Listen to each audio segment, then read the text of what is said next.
Corner. Today's guest is an actor, composer, and musician.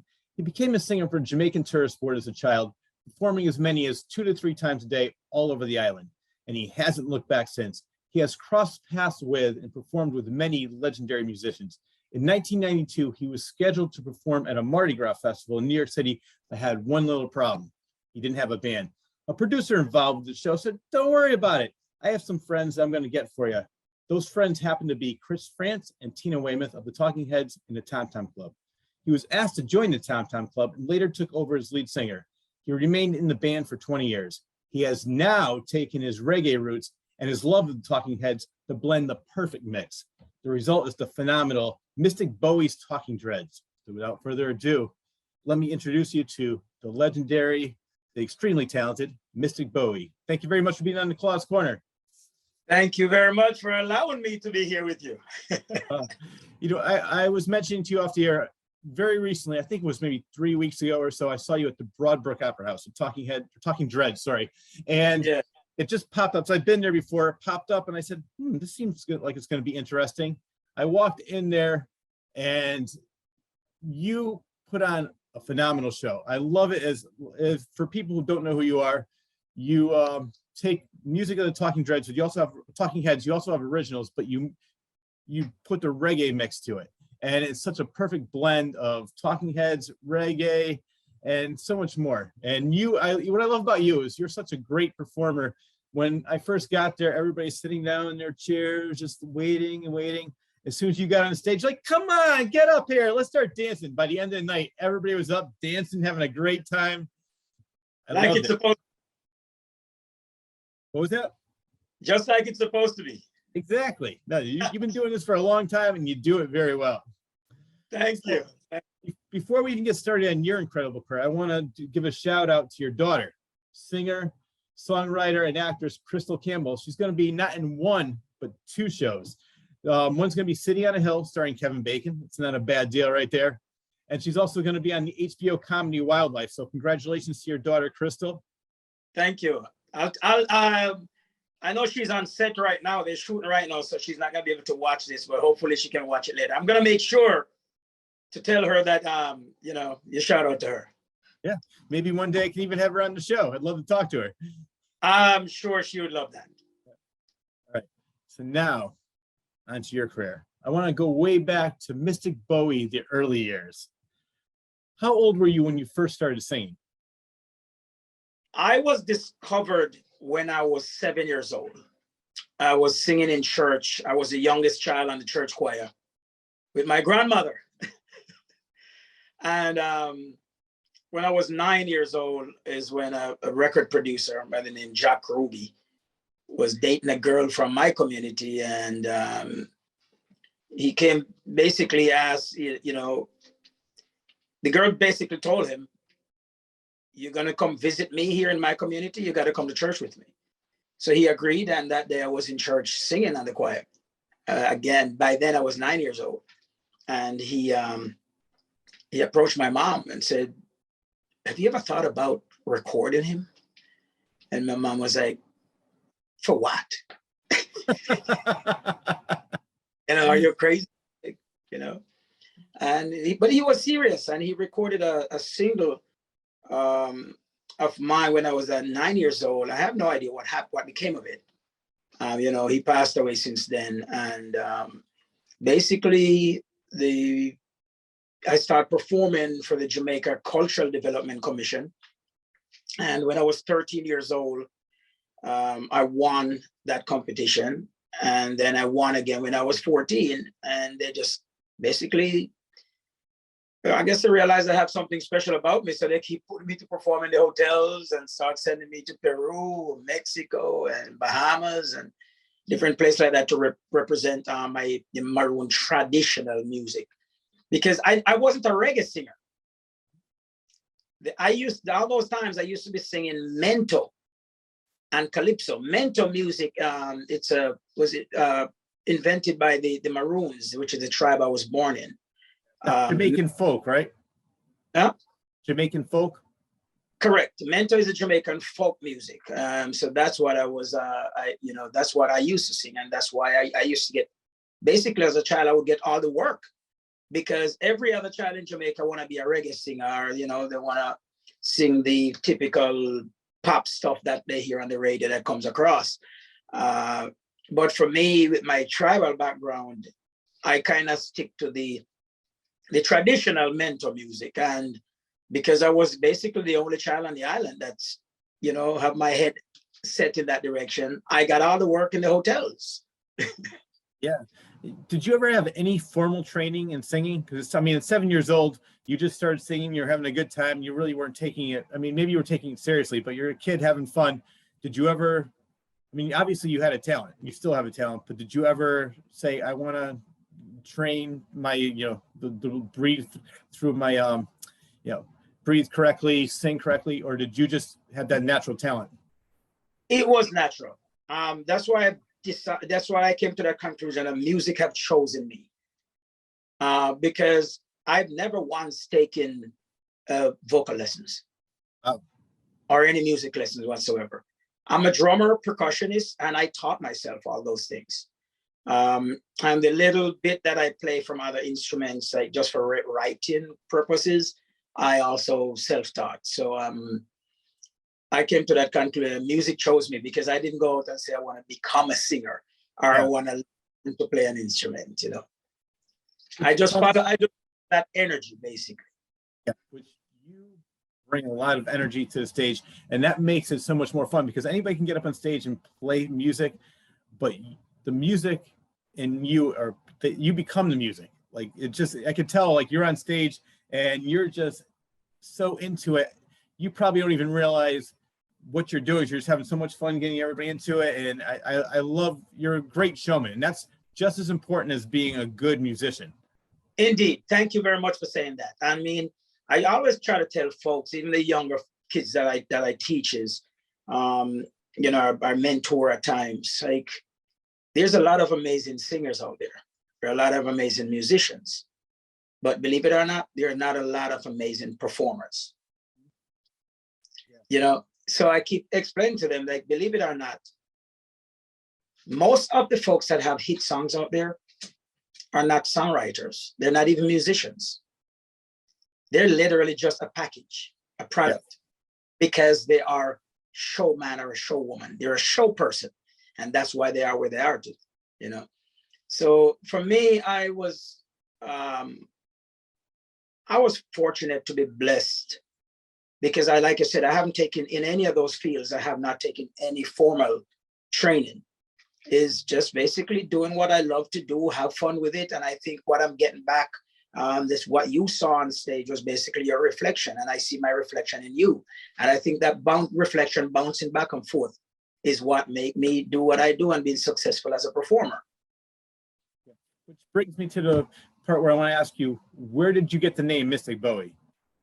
Mystic Bowie was given to me by a tribal elder. In the Maroon Tribes, you know, they'll give everybody in Jamaica on a whole have a nickname, believe it or not. If a Jamaican tell you their name, ask them what's their real name. Every Jamaican have a nickname. But my name was given to me in my tribe when I was 7 years old. There was an old man living in the community. He was blind. Ever since I was born, I know him as a blind person. And at one point I was passing his house one day when I was 7, and I was singing, you know, like passing, and I was always singing and humming. That day, I went through the community, and which I haven't been to that community in about 6-7 months prior to that day. And going through, I was singing and humming, going, you know, and he called out to me. You know, my grandfather's name is Charlie Smith. And he shouted out to me, "Hey, Charlie boy. So because I know he was blind and I'm a little smarty pants kid, I turned to him and asked, "How do you know it's me?"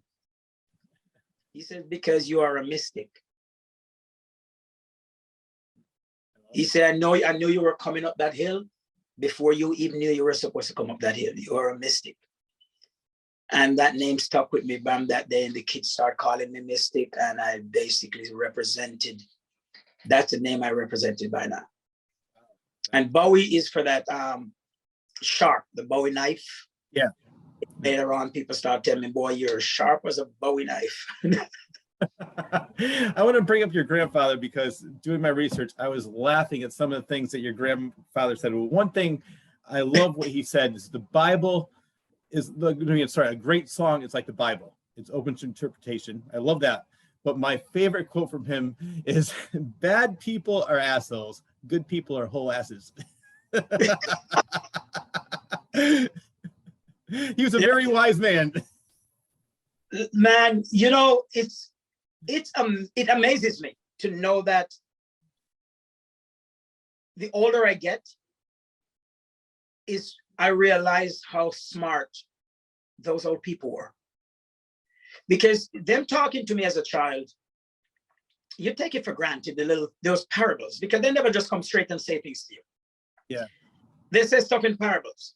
For example, at one point, I made a mistake with something, and he looked at me and he said, you know, don't beat yourself up on this.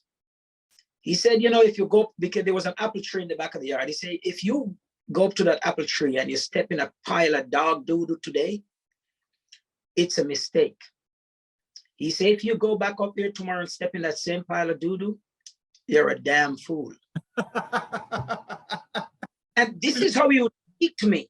I love it. And I took those things for granted until I realized the older I get, I start to realize what he really meant. He was basically speaking like a Bible. Yeah.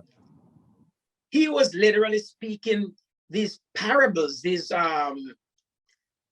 directions that I should take. He's basically training me without me realizing it. Yeah. And that's why I love that other quote I mentioned, the first one, where I said a good song is like the Bible. It's open to interpretation. And when I was doing my research, the song that you were talking about with somebody was Psycho Killers by Talking Correct. Heads. And you were saying that, you know, because whoever you were speaking with, you were telling them, it's like, you know, how I interpret it is different from how other people interpret it. And that's why I love, because anybody could take a song and just redo it exactly like the band originally did. I love how you take the song and you make it your own. And thank you. And that it just makes the band so great. There's one other band that I love that does this. Did you ever hear of a band called Tragedy? They're yes.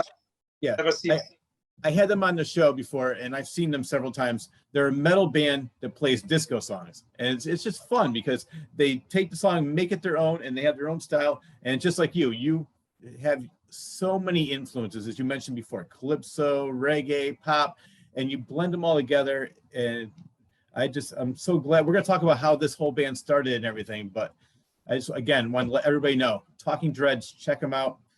They're great in concert, and buy as many of their CDs as they have. Buy them all. You won't be disappointed. Thank you. I appreciate that. So I want to go back again. I'm still in Mystic Bowie, the early years. I love this. What year or how old were you when you were sneaking out to Compass Point Studios? Because you were my really God. young. I was 14. I love these stories. I was 14 years old. Because what happened, Chris Blackwell, as you know, he owns Island Records, and every single artist in Jamaica, you know, used to work for Chris Blackwell at one point with his, you know, Island Records, basically. And, you know, he had the Compass Point studio and the Compass Point Resort in Bahamas. And right behind the studio is the Compass Point condominium complex, which Chris and Tina still owns their condo until this day. They still own their condo from the early 80s. Wow. In that, as a matter of fact, from the 70s, in that same complex. So what happened is they brought me to perform at the Giancana Festival in Bahamas, and they had me staying at that Compass Point condominium, and the lady who was in charge of me to take care of me, to make sure I do my homework, my schoolwork, and eat and go to bed when I'm supposed to. The poor thing would fall asleep on time. So, because I found out that there's a recording studio in the next building. And I found out that there is a lot of musicians that hang out in that studio. Even better for me, worse for them, is the fact that I found out that there was a lot of musical equipment and instruments in that studio. Unlike what I was exposed to in Jamaica, you know? Yeah. So as soon as my caretaker would fall asleep, I would sneak out through the window. I would literally sneak out through the window and just go peek my head in. Then the next night, I'd put my whole body in. I go closer and closer, you know what I mean? Basically pushing my limits. Yeah. And it's kind of weird because the folks that were there at the time, there's this couple of Terry and Sherry Manning that used to run the studio. Back then, at the same time, people hanging out at the studio was Grace Jones, Keith Emerson from Emerson, Lake and Palmer, you know, obviously Chris and Tina, Ringo Starr, Sly Dunbar, Robbie Shakespeare, Freddie McGregor, Desmond Decker, you name it. Everybody was there hanging out at this place. So one of the cool thing, I never forget this. There was this one guy, he speak with a British accent. And he had a old Norton motorcycle, those old British motorcycles. And needless to say, I'm 14 years old. Before my 15th birthday, you have a motorcycle, we're going to be friends, whether you like it or not. I have no clue who these people were, and I had no interest in knowing who they were. All I want is access to the studio to see the equipment, just to be around it. Was like, it was so fulfilling just to be around all these millions of dollars worth of equipment, you know, and to see people playing them. And this guy, I would ask him for a ride on his motorcycle, and he would literally give me a ride on his motorcycle the first day. So the next day I went back, want another ride on the motorcycle, and there was this drunk guy on the back of the motorcycle. He's going to drop him to wherever he's staying. And I tried to get the guy to get off the bike, and he wouldn't. So as soon as the rider took off, I grabbed the guy in the back of his shirt and pulled him off the bike, and I ran back over to him. All right. I had no clue who that was. The person I pulled off the back of the bike. About 25 years later, I was doing a show. I was doing a bunch of shows in British Columbia because one of my songs were being used, a song called Never Kiss and Tell of mine, were being used up there as a theme song at the Okanagan International Film Festival in the Okanagan Desert in British Columbia. And the leader for the band that was going to be there was Keith Emerson, John Lee Sanders, that played with Louis Armstrong. He was on sax and piano as well. My gosh, it was just a lot of very powerful musicians that I came up to know, you know, to idolize later on in life. And it was that day, the first show, is when I found out who I had pulled off the back of that motorcycle. Because Keith Emerson actually told the story on the stage. He said, this little effort. And he started telling the story of when I used to sneak in at the studio in Bahamas. Yeah. And at that time, I still have no idea that was the same person that was on the motorcycle in Bahamas. I had no clue. Zero clue. I did not put it together because, you know, you're 14-year-old, now I'm in my 30s back then, or you know, close to 40s. Yeah. No clue who he was. So he was telling this story. He's like, yes, the person you pulled off the back of my motorcycle was Ringo Starr. Oh my God. And I put my head at the side of the stage. I start sweating like a pig. I start sweating like a pig. Like I could have paralyzed Ringo Starr by yanking him up the back of a motorcycle. You would have changed the course of music forever. The Beatles would have made it big. All I knew is that the person was drunk or stoned or high, whatever it was, and he would not get off the back of that motorcycle. Oh, that's it's funny, but yeah, I'm so glad nothing bad did happen. But tell me about it.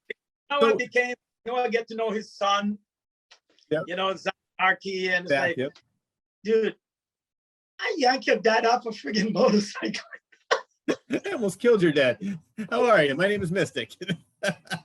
And right there, Keith, gave me this huge flashback of my teenage years back in the Bahamas with them for that one trip. And Keith and I became really close friends until the day he passed away.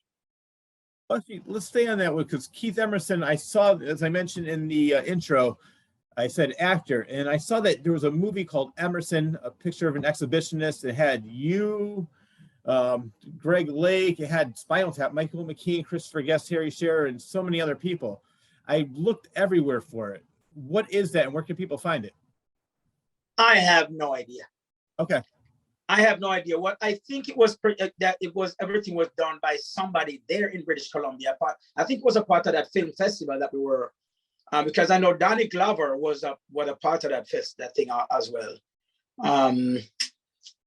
But I have no idea even where to start looking.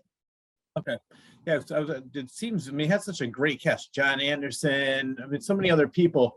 And I looked everywhere for it, YouTube, hoping I could find a clip. There was nothing, but I did see it listed. Do me a favor, please. When we're done here, shoot me a message with everything about it. Yep. And I'll try to contact those people in British Columbia to see if I can, if it's them, I have a feeling I could get a copy for you. All right, definitely. I would love to look forward to hearing and seeing that. I want to talk about another unknown musician that you encountered. He was giving you guitar lessons, and he actually gave you a guitar. I love this story.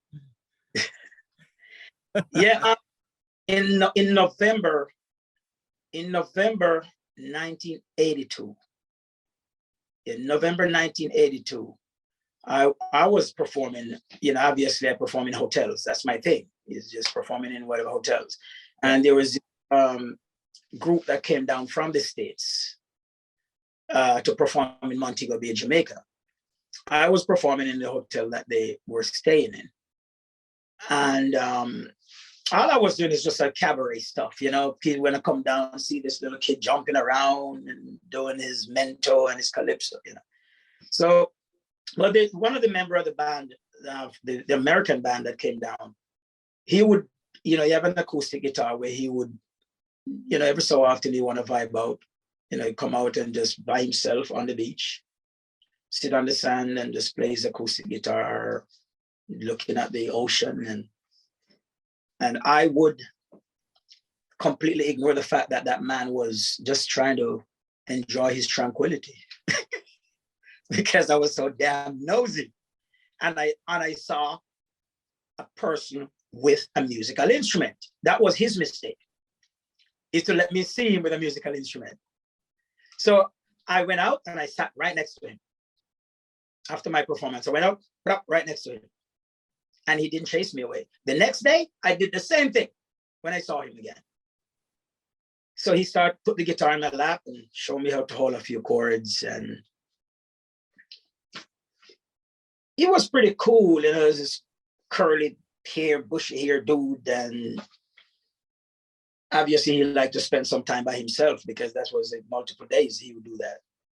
And when he was leaving to go back to the States, after their performance, he came up to me and he gave me the guitar. He gave me the guitar and just walked away. He said he disappeared. And I've never heard of him. I've never seen him. I have no idea who he was. It's years later, I came up to Miami to do a show. And I saw his face on on a t-shirt a guy was wearing. So I said, "Excuse me, I know that guy." You say, "Yeah, right. Yeah, this is, and no, dude, this is Jerry Garcia, man, Grateful Dead." And he's talking, he's so excited. I'm like, yeah, I met the guy. I'm telling you, I know that guy. I recognize his face. He actually gave me a guitar, and my guitar is in Jamaica. He gave me the guitar. And I'm trying to explain to the guy, and the guy's like, "It's not possible, man." You're like,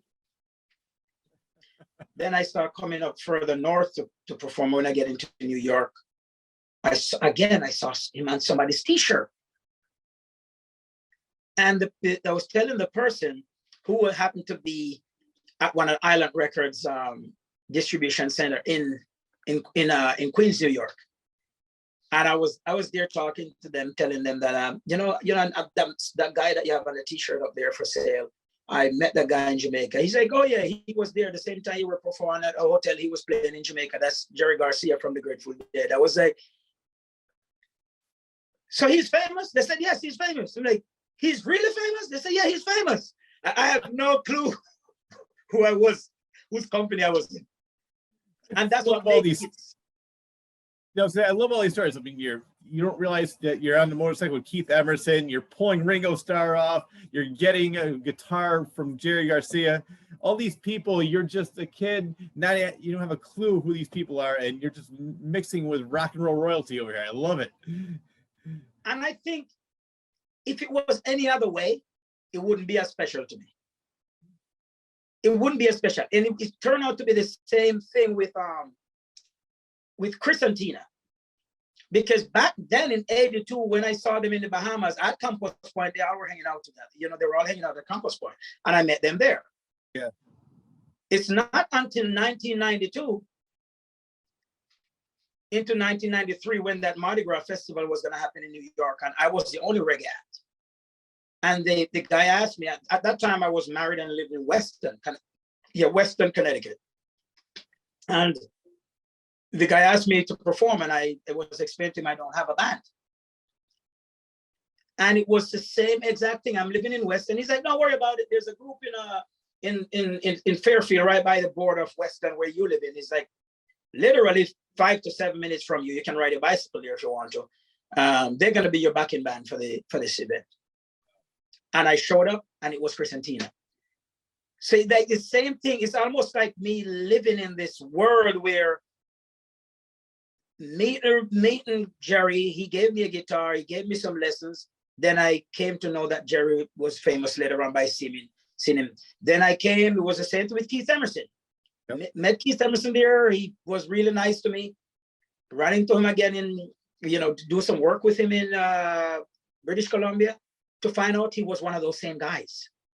And it's the same thing with Chris and Tina. So it's kind of like, what else am I going to come up to?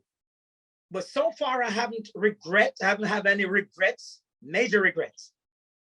And so I'm still concerned. Have I ever done something to someone that I'm going to come across them someday and they're going to be like, dude, it was you.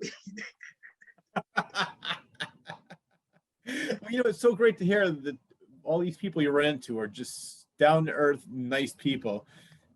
That they're out there to help. They're not they didn't have that rock star mentality, like get out of my way, kid, I'm busy. I love the fact that they took the time to talk to you, show you different things, hang out with you. So it's great to hear stories, people of that caliber that are so down to earth. It's obviously Keith Emerson, the late legendary Keith Emerson. It's a sad way of going, but it's like, for me, music is my drug of choice. That's one of my songs, a song that I've released years ago. Music is my drug of choice. I'm addicted to music. Keith is addicted to music. Keith could not live without music. And I remember being in British Columbia with Keith and some of his friends up there, David Woodford and the entire Woodford family, I think David was the president of the Okanagan International Film Festival at the time. They all went to school together. They grew up together in England, him and Keith. So it was one of those things where I watched Keith sometime in rehearsals. He'd get up today. Oh, yeah, we have a nice show. We're looking forward to it tomorrow. And his fingers are working fine. Then the next day he wake up, the fingers won't move. And the joints will just swell up. Arthritis. And Keith could not live without music. But I've learned a lot from that man. I've learned that he was a really good, kind person. He left a great legacy, which I'm very happy. Definitely. As I mentioned before, I said doing my research on you was so much fun, but it was actually a learning experience. I had a history lesson doing my research on you. I want to talk about the history of the Maroon tribe first, because I find that very interesting. Yeah, I was born into the tribe called the Maroons. The Maroons, basically, most of them were brought to the Western Hemisphere by Spaniards in the 1400s, following Columbus' voyage. So they were, they'd taken over, obviously got rid of, slaughtered the most of the natives, brought in Africans from West Africa, and there were 4 tribes of people, people that were brought from Africa by Spain. They're from 4 different tribes: the Congolese, the Ashanti, which my grandparents were born in, was from, the Igbo, and the Coromantee. Those are 4 tribes of people in that mountains that were brought there by Spain. And obviously, many of them right off the boat bolted to the mountains. They were warriors. They were known as bad slaves. They were sold bad slaves. So, a bunch of them run off as soon as they got off the boat in the islands. They bolted and joined forces with whatever natives, the Indians that were left, Caribbean Indians that hiding in the mountains. Because the Spaniards took the lower land, which was better for farming, for sugar cane and stuff like that.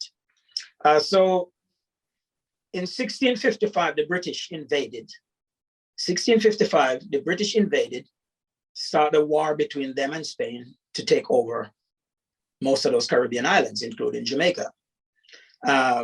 So the deal was the Spaniards basically have these slaves who are telling them, fight with us against these invaders. And the British basically say, no, they've been enslaving you. You should fight with us. We're here to liberate you. So most of the slaves from those 4 tribes that were there basically joined forces with the British and fought their slave owners.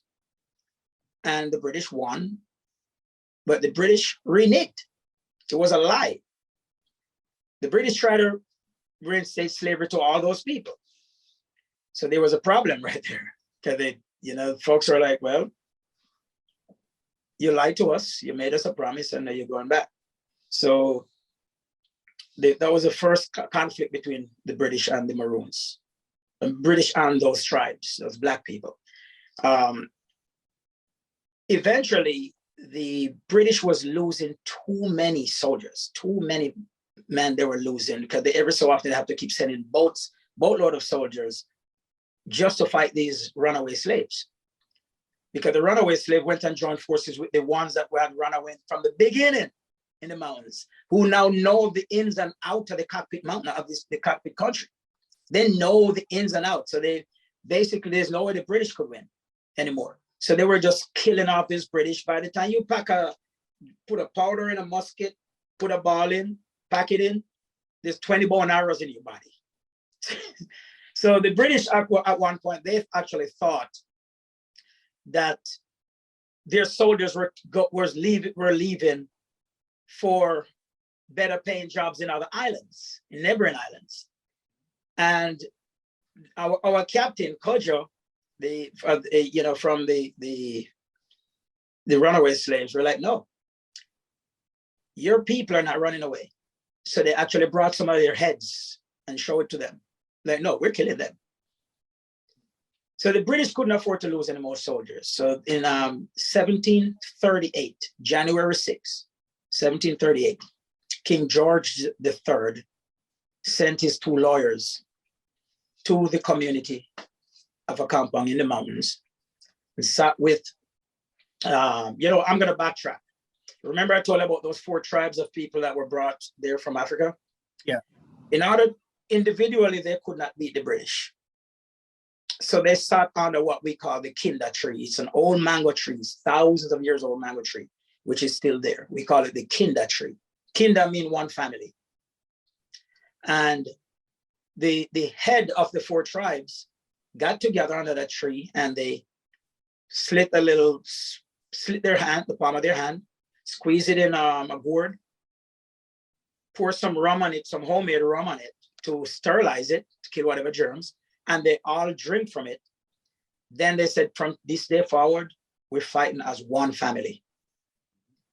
We're marooned in the middle of, in the central high parts of Jamaica. That was the invention of the Maroon Tribes. So they became one family. And that's when they basically went off at the British hardcore and basically beat the British into submission. So in January 6, 1738, when King George III sent his 2 lawyers to a compound with a treaty, says basically, you have that 2,600 acres, can never be taxed, can never be sold, it should never be taken. It's for the born and the unborn Maroons.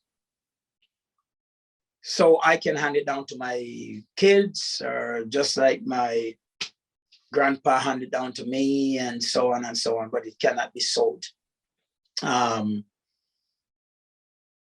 And so basically we have autonomy.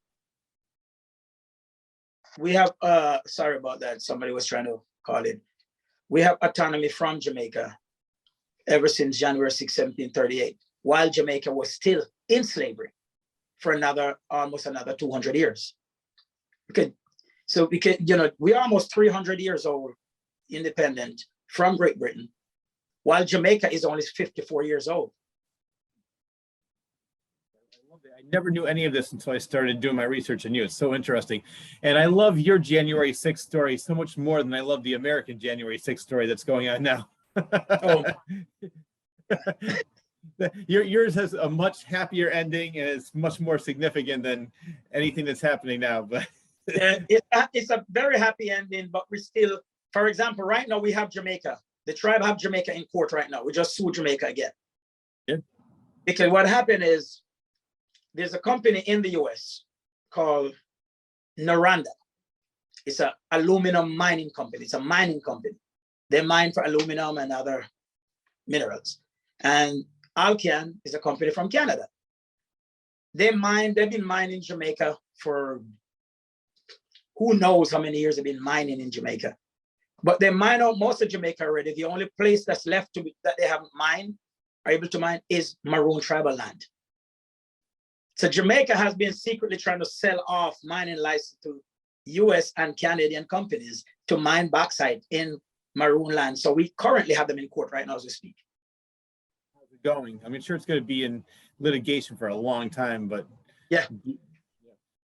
Unfortunately, while it's in litigation, because those things move so slow, they keep trying to nudge their way in further and further over the border, and you know what I mean. It's a never ending battle.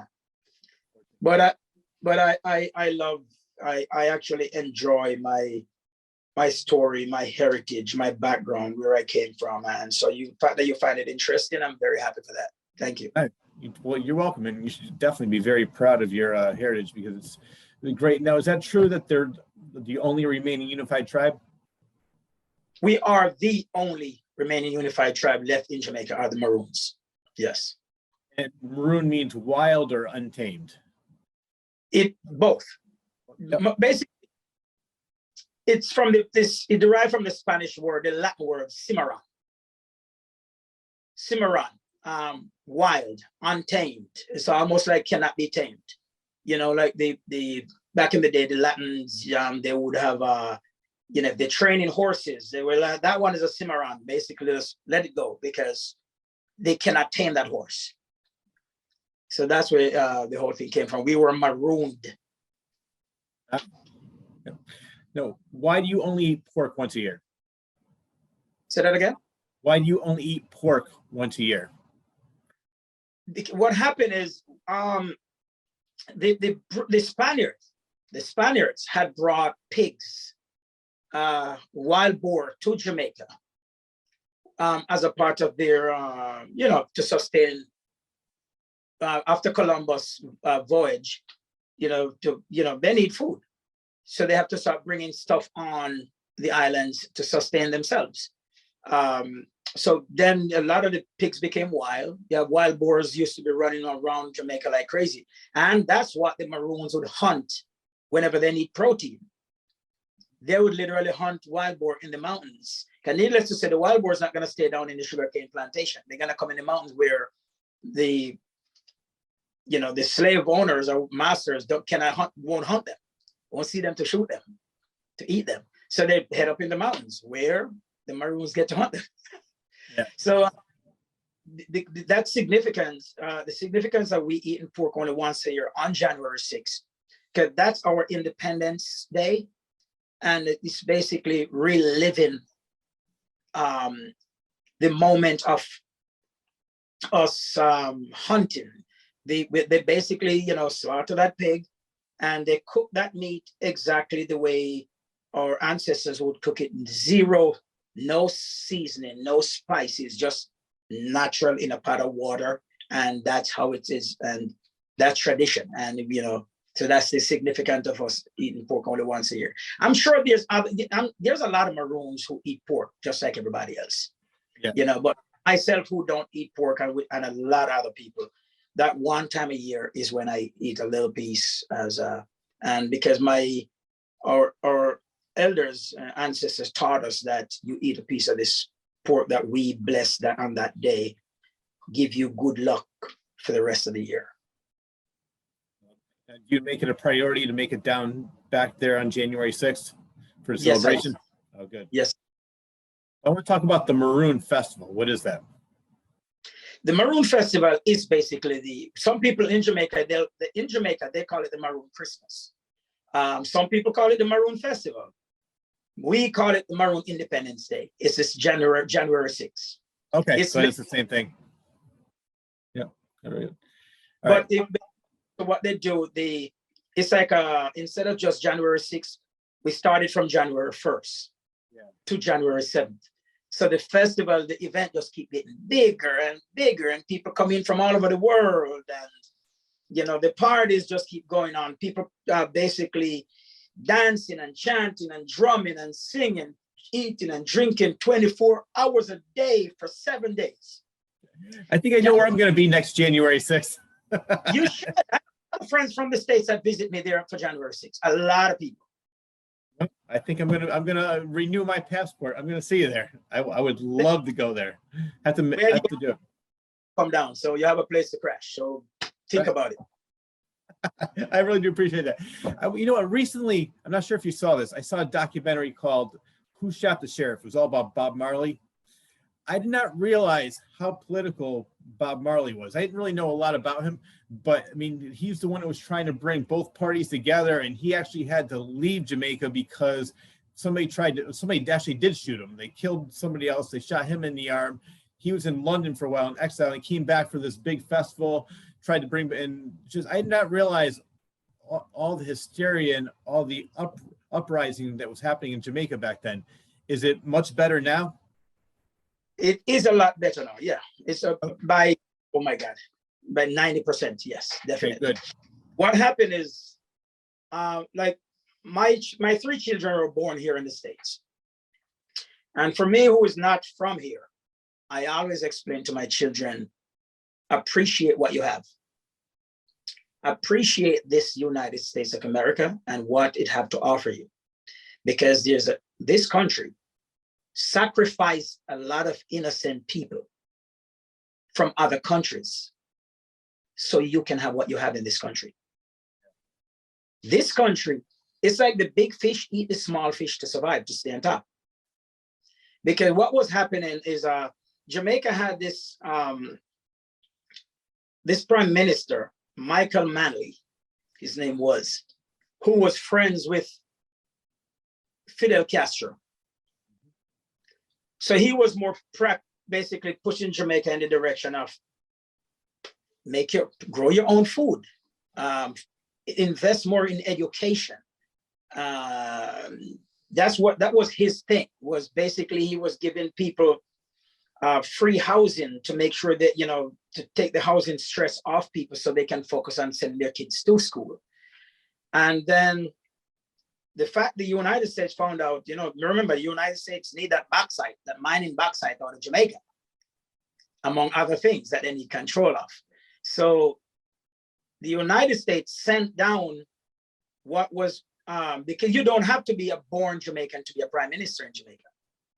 So what the United States did was sent down this guy, Edward Seaga, who turned out to be a CIA operative, to run the election in Jamaica as the opposing party against that Michael Manley. That's where the war started, because the United States government with Edward Seaga literally was importing guns into Jamaica and handing it out, to basically creating gangs around this guy. To literally, I remember kids shooting their parents because they were voting for Michael Manley, because they were told, basically ordered by the CIA guy. Wow. Yes. Yeah. I'm a plain example. I was given a gun when I was 13 years old, and I dug a hole and buried it. God, I didn't by realize that. the United States people. It was funny because they touched on that a little bit in the documentary, but then they had other people. Oh no, the CIA was not doing this. We're not part of that. And there was other people that were all in shadows and voices were changed. Oh yeah, we were. It was all we were part of it. So now getting it right from the person who was there. I was there.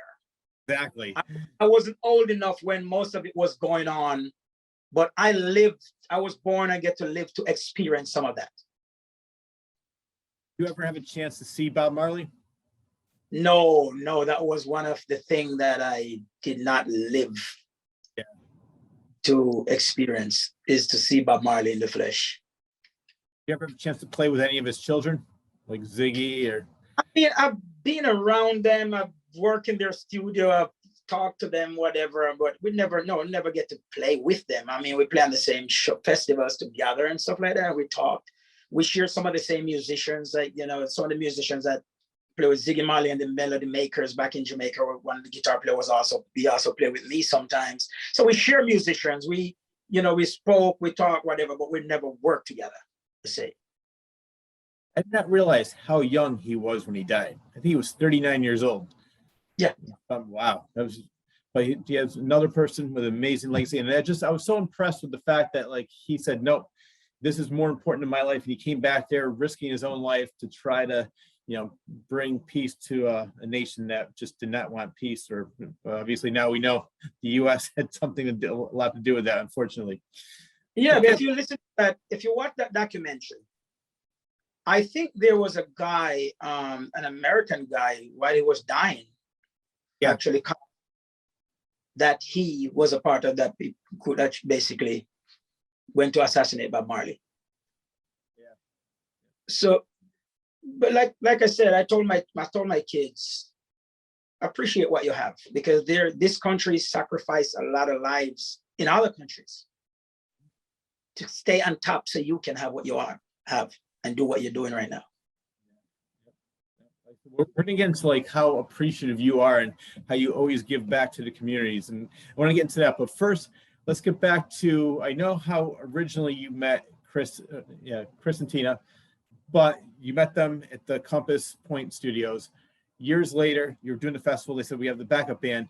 So when you were doing the backup band, obviously there was instant chemistry. You got along great with them. How long after that did they say, oh, you want to play together?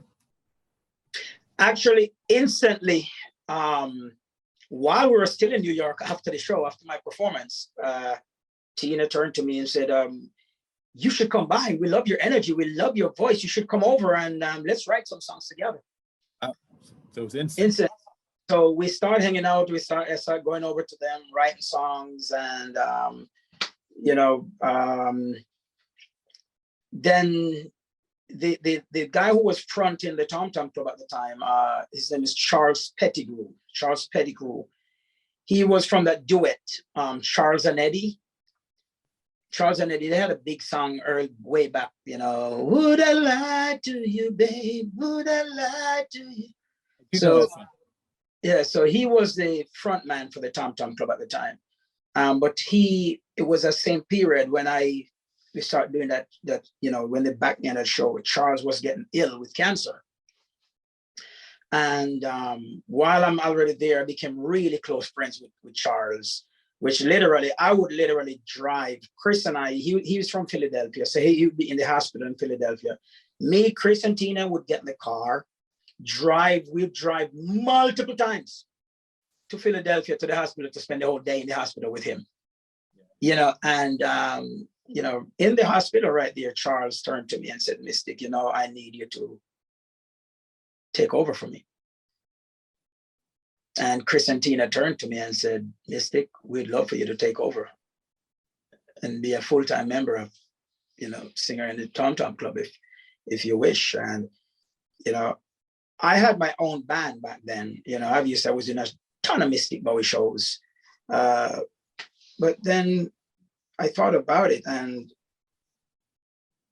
to fill Charles Pettigrew's shoes wasn't easy because he's an amazing vocalist. But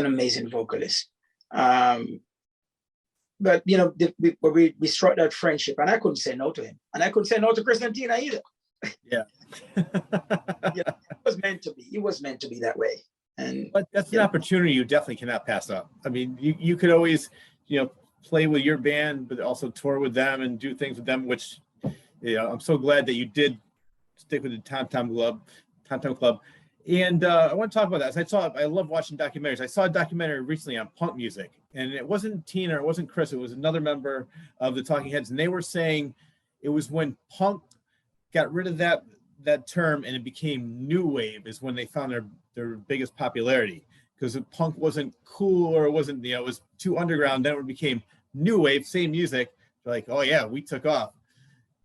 Yeah, it's kind of strange how audience, what an audience think is cool, because punk underground. So I don't want my kids hanging around with those punk kids, but the same exact musicians. Oh, we're new wave. Oh, I think it's right for you to go see these guys. It's the same exact people, same exact music. Exactly. It's amazing. Easy it is for humans to be brainwashed, Yeah. Well, it's even on the other side, the punk musicians are like, oh, now they sold out. Now they're new wave. It's like, no, because the Clash had a lot of the same things going on. It's like, oh, now you're too new wave for us. You're not punk anymore. It's like, what do you mean? They're playing the same music they played at CBGB's a week ago. Now they just changed the terminology. Oh, they're not cool anymore. Yeah. So it's funny, like how people think like that. To me, good music is good music. I can care less what you call it. I have very eclectic taste. I can go from in an hour from Barry Manilow to Slayer to Amadeus. I don't really care. I love it all, and they're all great, and depends what kind of mood I'm in. I listen to every single type of music based on my mood. And also, if I'm composing a song, based on the style and the vibe that I'm going for in that composition, I listen to songs within a certain genre. Yeah. To get inspiration for that composition. It's funny. A couple weeks ago, we're friends on Facebook, and I went to go see Paul McCartney at Fenway Park, and I get a message from you like, Rich, we did a cover of Paul McCartney, and you sent me Maybe I'm Amazed. I love your version. So yeah, the fact that you're not only doing reggae, you're not only doing Talking Heads, you do whatever you feel like doing, and that's a great version. Suffragette. Oh, that's it. Sorry. Yeah, Suffragette. Yeah. What happened? It was a song that Paul McCartney had wrote for his wife, Linda, when she was, it was because she was a big part of the suffragette movement, women right to vote and stuff. Actually, right now, that song, we need to reissue that. We should reissue that song based on what's going on, women losing their rights right now. Yeah, definitely. But the song Suffragette, he did it for his wife, Linda, and it was just a friend of mine, Annie Minogue, the Annie Minogue band, asked me if I would do a reggae version of this song with them. And like, I already love this song. Why not? Yeah. We did it. We did a reggae version, shot a music video for it on a rooftop in Brooklyn. And it came out amazing as far as I'm, you know, who am I? I don't buy my own music, so I shouldn't be the one to say, but I'm going to take the liberty to say it came out amazing. And I love it. I actually play it for myself once in a while in my car. Well, I'll say it for you. It's amazing. And I do remember now, I got it mixed up, but I remember I posted that I was hearing Paul McCartney do sound check. He was playing Jet and I could hear it over the park and I was just across the street. And that's when you sent it to me. You're like, Rich, listen to this. Because that's he was sound checking playing Jet. And that's and when you did that thing, it was like, Rich, you know, I did that song. I did a reggae version of that song. Then you know, it's funny. After you said that to me, I was like, I was trying to drown out Paul McCartney so I could listen to your song on the phone. It's like, with Paul, will you quiet down or listen to a Mystic version? Let's see. I want to go back to when you're still in the Tom Tom Club. You joined in 1996. Is that correct? I actually joined basically to become the official frontman in 1996. Well, yeah, I've been working with them since 1993. Yeah. So we were right together since 1993. They formed the band. Were they still in the Talking Heads? Because I saw a video, or it was actually a movie by Jonathan Demme not too long ago. And in the middle of the set for Talking Heads, it was a concert. And he goes, all right. He stepped off stage, and then Tom Tom Club played a couple songs, and then he came back on stage, and they went back to the Talking Heads. So was that a side project for them while they were still in the Talking Heads? Yes. I think Chris Blackwell had realized that Talking Heads was having major issues, and Chris Blackwell suggested that they start another project. So they were Talking Heads on Tom Tom Club at the same time at one point. Matter of fact, yeah, they were sharing stage. Tom Tom Club would play some songs on Talking Heads show.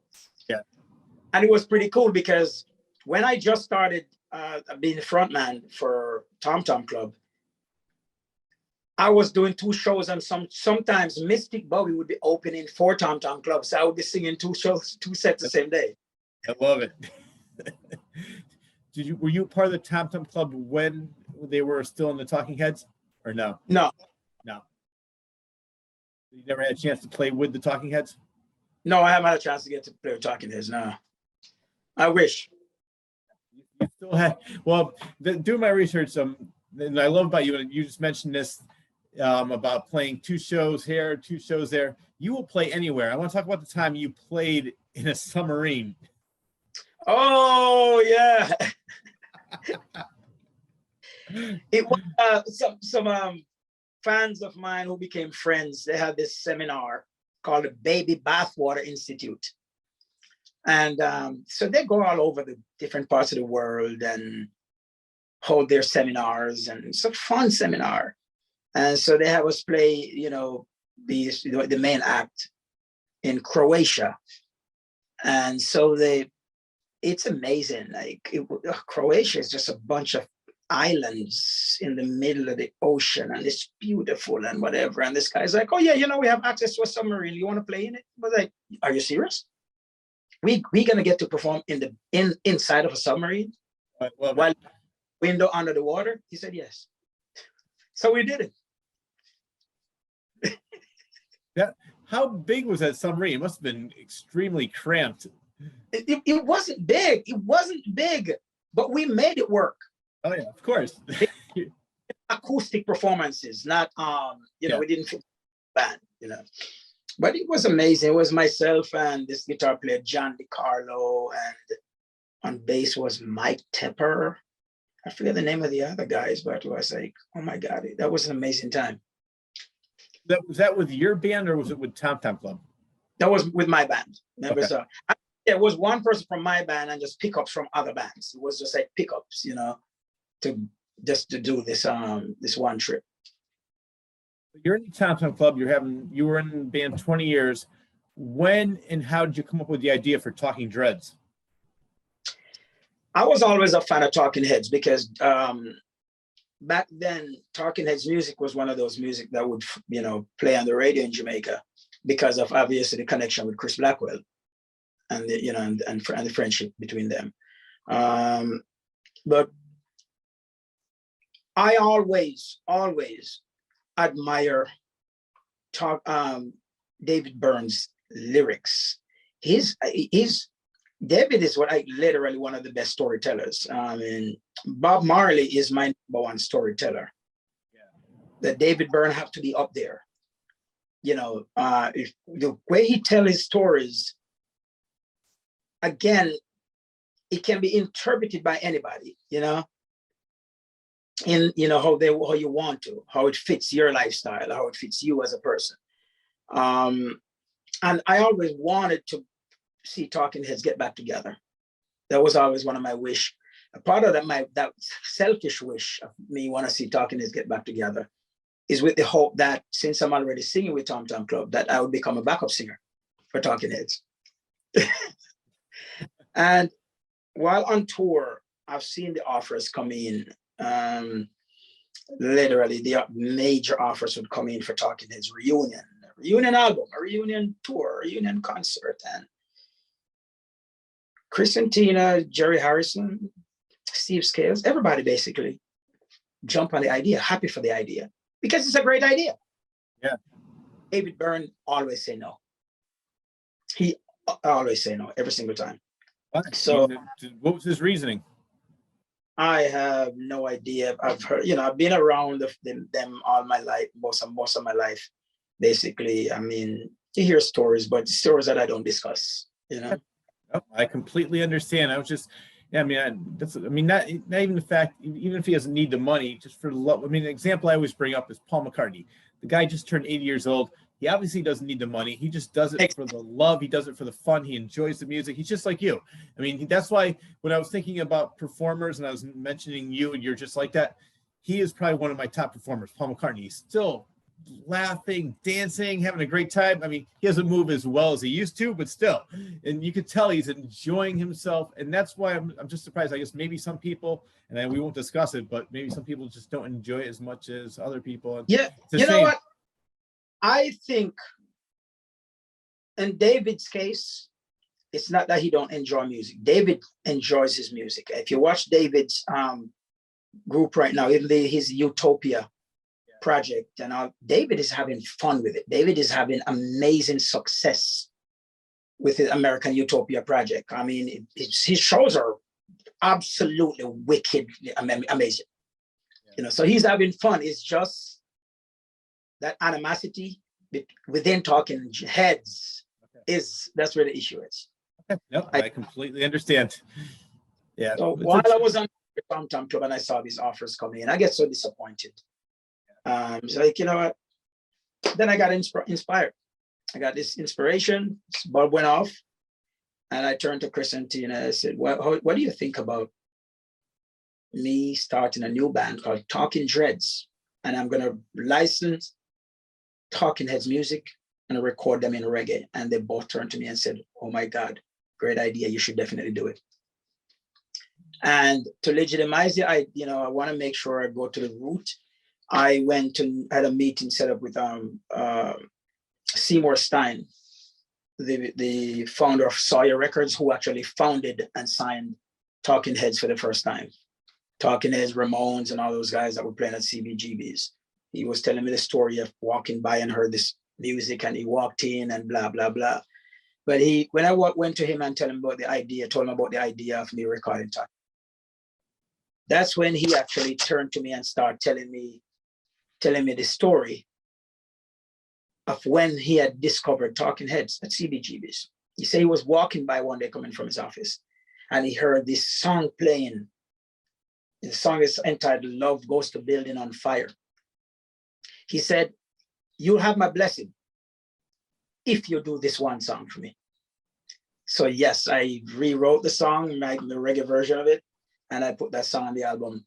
Then when I was done with the record, while I was in Jamaica recording the album, a lot of folks didn't realize, but while in Jamaica recording, I'd come up with an idea, pretty cool idea, and then I would email the MP3 to Chris and Tina. I'm like, "Could you listen to this and tell me what you think?" They always listen and respond and give me their input to the entire recording project. Yeah. And I wanted to legitimize it, and that's the reason why I went to Jamaica to record it. I mean, when I was demoing it, I went to Boston and teamed up with some guys up there, and guys from Berkeley School of Music. But I try to explain to them, listen, you can be the band for live, but I need to legitimize the reggae aspect of this. And they, you know, some of them didn't understand. They didn't get it. You know, they think they should be the recording person on the record, which didn't happen because I know what I was going for. Yeah. You know, so I went to Jamaica, recorded it, and, you know, another friend of B-52s were really close friends. As a matter of fact, Talking Heads used to open for B-52s. So I reached out to Cindy. I'm like, what do you think? You want to sing on a song with me? She said, definitely. So she sang on Talking Heads record, Song on Heaven. And then I got Freddie McGregor. Recently had a birthday. Living legend, Freddie McGregor. Actually, 2 days ago was his birthday. Turned 66. Happy birthday. Yeah, and so he sang on Life During Wartime with me. And then a younger star, another, you know, Grammy nominated artist out of Jamaica, Taros Riley. He sang and another one of the songs with me. So, you know, and then I have all Jamaican musicians, like top hitting Jamaican musicians, played the record, played on the recording. So that's how Talking Dreads came about. It was just basically me being disappointed that Talking Heads will not get back together.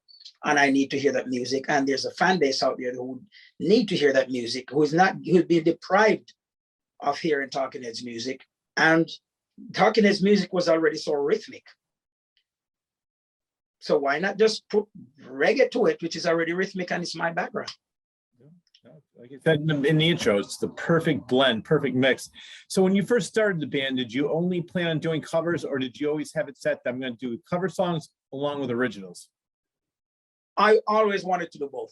I did, because first things first, I did not want to be a cover band. Yeah. And that's the reason why I literally dissected every single one of the songs, Talking Heads songs. I literally eliminated the words. I wrote the music. I got all the music written. Then I sang the words on top of it. So basically, I wanted was to maintain the respect and the integrity of Talking Heads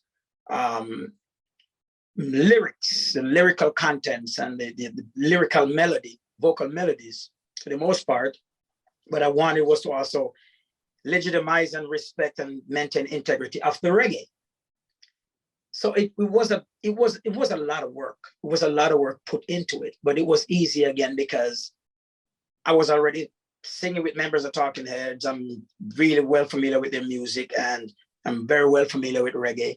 So it was really easy to put together, but I invested a lot of time and energy to make it happen that way. Yeah. Right. So I mentioned a couple of the covers you do besides Talking Heads and besides the great Paul McCartney version you do. What other cover songs do you do? So I heard a couple online and I love them. A part of Talking Heads in Talking Dreads recorded album, because of that relationship that few days relationship that I have struck with Jerry Garcia. I actually recorded Shakedown Street, the Grateful Dead song in reggae, and put that on the Talking Dreads album. There was another song that I've never heard it, except for when my mom would sing that song. And the only time my mom sang that song was when she was upset. If she's mad about something, she would sing that song. So us, the kids, 8 kids, would look at each other like, oh, what happened? What did you do? Yeah. And so I ended up recording a reggae version of that song and put it on the Talking Dreads album. A song called, it's by Janis Joplin. Yeah. Peace of Mind. That's the one I heard. I heard that one. I heard another one too. I Can See Clearly Now. That was a great version. Yeah, I did not record. I didn't record I Can See Clearly. I just love to sing that song. I just absolutely love, like, it's one of those songs where it's like the epiphany, you know, so many things going on. And every so often, we're humans. So every so often we get stuck in a rut, you know, like, how do I get out of here? And, you know, I mean, the light goes off and you figure your way out. So it's one of those songs that, you know, Jimmy, I did a lot of backup singing for Jimmy off and on when I was a teenager. Jimmy Cliff, whenever he come to perform in you know, in areas where I would play. So it's one of those songs like, you know, when you find your way out of certain situation, I would just sink back and sing, I can see clearly now the rain is gone. I can see all obstacles in my way. Gone all the dark clouds that had me blind. It's gonna be a bright, bright, sunshiny day. Yeah. You know, I feel better already. It's one of those songs, man. I like to acknowledge, just the same way I try to teach the kids that I mentor. The same way you can acknowledge when you have a bad day, you need to acknowledge when you're having a good day. You need to celebrate when you're having a good day and let the world know you're having a good day, because you complain and let the world know whenever you're having a bad day. Yep. So it should not be one direction. Well, you know, it's funny you say that, because everybody always jokes to me whenever something good happens. You're like, all right, don't let it go to your head. I said, I call this, where I work, I said, I call it the carpe diem job. I said, I enjoy the moment, because tomorrow it might be a bad day. So today I'm going to enjoy all the good things that are happening right now. And they're like, okay, Reg, don't let it go to your, they're always joking with me. But I have that same mentality. When something good happens, I stop and say, you know what? This is a good day. I'm going to enjoy it. You know, my advice to you, Rich, when a good thing happens, let it go to your head and your heart. Exactly. Well, that's why everybody busts on me, because I do that all the time, and they say it in a joking way, but it's true. It's like I just sit back and enjoy the moment, because you never know what's going to happen tomorrow, and why can't I enjoy what's happening to me right now? So I'm glad that, just like you, I'm able to do that.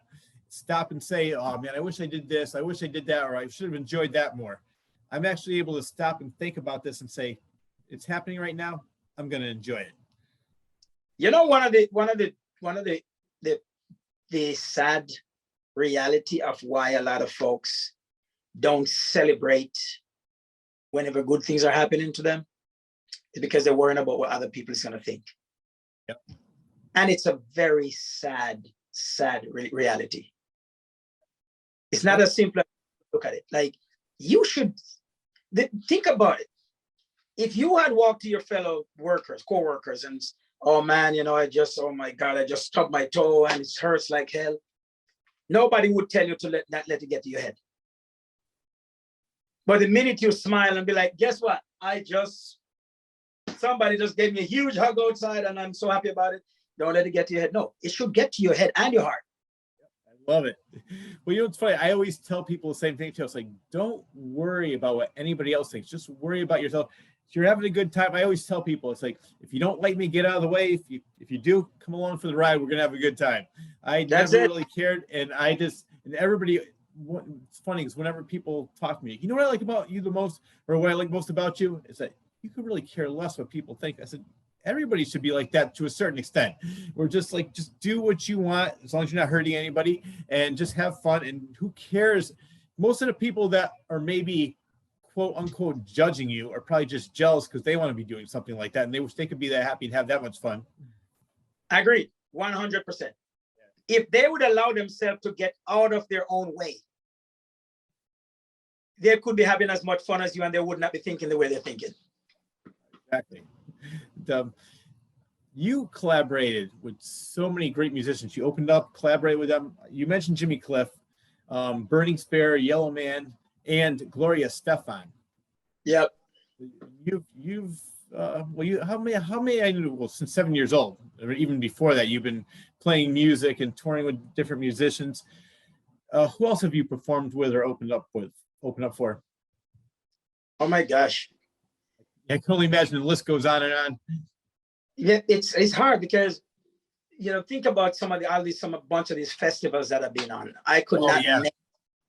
It's hard to say. It's really, I would have to go look at my tour schedule, find my old tour itineraries, because it's not just in the States. It's not just the Caribbean. It's Europe, you know.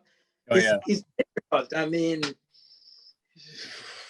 you know, even with working with Tom Tom Club, you know, we did the tour in Japan, and it was us and Beyonce, Blink-182, 9 Inch Nails, Joan Jett, and literally, it's kind of, I would have to go back on my tour itinerary and look at everything to even start thinking.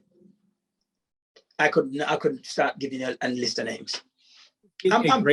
you gave me a great list right there. So I think that's good enough for my viewers to show like all. And you know what I like with that list that you just gave me? The eclectic group of musicians. It's not all pop, it's not all reggae, it's not all rock. I mean, you have a mixture of everybody, going from Jimmy Cliff to Joan Jett to, you know, so I love that.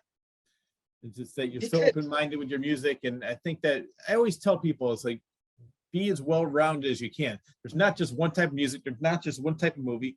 Enjoy it as much as you can. Don't, as you mentioned before, like with the new wave, it's like, oh boy, that's not punk anymore. It's like, it's the same music. Don't hate it just because it has a different title to it. But I think unfortunately a lot of people don't give things a chance, or don't say they don't like it, or are afraid to say they like it because of going back to what other people might think. But exactly. That's where it all end up back to.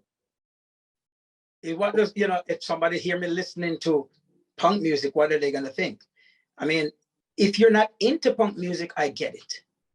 It might not be your thing, but don't be close-minded to that thing. Yeah. Because the same way you're gonna be close-minded to a genre of music, you will be you might end up being close-minded to a type of people. You got to be very careful. It's a very thin line. Once you start to close your mind off, it's a very fine when you're falling off that edge. One of my favorite quotes is from Mark Twain. It says, "Travel is fatal to prejudice." It's like people who don't really have any idea, they've never left their backyard, they're saying, oh, this is the best or that's the worst. Well, until you actually go there and see what other cultures are like and what other countries are like, you don't know what's the best and what's the worst. So I love the fact that, you know, it's the more you experience, the more you do, the less closed-minded you're going to be. 100%. If it, you know, I think about myself.